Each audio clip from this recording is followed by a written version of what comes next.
మైసబాస్ web series ఎలా ఉందంటే రాజకీయాలకు సంబంధించిన కంటెంట్ ఎప్పటికీ ఆకట్టుకునే ఉంటుంది. ఇందులోనే ట్విస్టులు, మలుపులు, ద్రోహాలు, లక్ష్యం, త్యాగం తదితర అంశాలు ప్రేక్షకులను మెప్పిస్తాయి.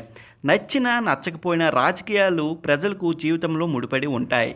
దేవకట్ట ఈ అంశాన్ని చక్కగా అవలంబించుకుని ఆసక్తికర పొలిటికల్ డ్రామాని తీర్చిదిద్దారు. ఆయన రైటింగు, కథలోని లోతు ప్రేక్షకులను ఇంప్రెస్ చేస్తూనే ఉంటాయి. ఇక రాజకీయ కథలో ఏం చెప్పాడని కాదు, దాన్ని ఆయన ఎలా చెప్పాడనేది మరింత ఆసక్తిగా ఉంటుంది. ఇలాంటి పొలిటికల్ కథను చక్కగా కాస్టింగ్ కూడా తోడు కావాలి. ఈ విషయంలో దర్శకుడు మంచి మార్కే చూపించాడు. రామిరెడ్డిగా చైతన్యరావు, కృష్ణమనాయుడుగా ఆది పినిశెట్టి పర్ఫెక్ట్గా సరిపోయారు. సాయి కుమార్, చక్రధర్ రావు కూడా తమ పాత్రలకు బాగా సెట్ అయ్యారు. ఆది, చైతన్యరావు తమ పాత్రలో జీవించారనే చెప్పాలి. వాళ్ళు స్క్రీన్ ప్రెజెన్స్ ప్రేక్షకులను మెప్పిస్తాయి. ఇక కీలక సన్నివేశాలు సాయి కుమార్ హ్యాండిల్ చేసిన తీరు అద్భుతం. మేడం అనే పాత్రలో దివ్యదత్త అదరగొట్టేసింది. సిరీస్లోని పాత్రకు మరింత డెప్త్ తీసుకురావడంలో ఆమె పాత్ర చాలా తోడ్పడింది.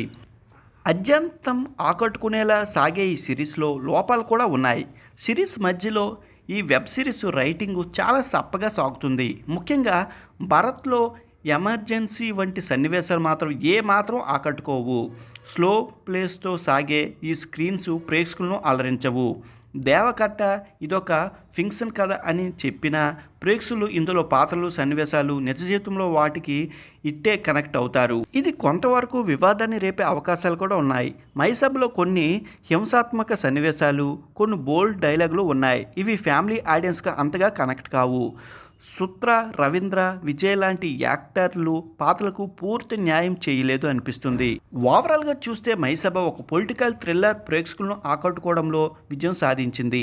చైతన్యరావు, ఆది పినిశెట్టి తమ పర్ఫార్మెన్స్తో ఇంప్రెస్ చేశారు. ఇందులో థ్రిల్లింగ్ అంశాలు, కథలోని ట్విస్టులు లోటు లేదు. అయితే కొన్ని ఎపిసోడ్లు చాలా సాగతీతగా సాగడం మైనస్. ఇంకా చాలా చోట్ల ట్రాక్ తప్పింది. కొన్ని డైలాగులు, హింసాత్మక సన్నివేశాలు మెప్పించవు. పొలిటికల్ డ్రామాలు ఇష్టపడే వారికి థ్రిల్లర్ సిరీస్ బాగా నచ్చుతుంది. సినిమా అయితే చాలా బాగుంది, ఒకసారి చూసేయండి.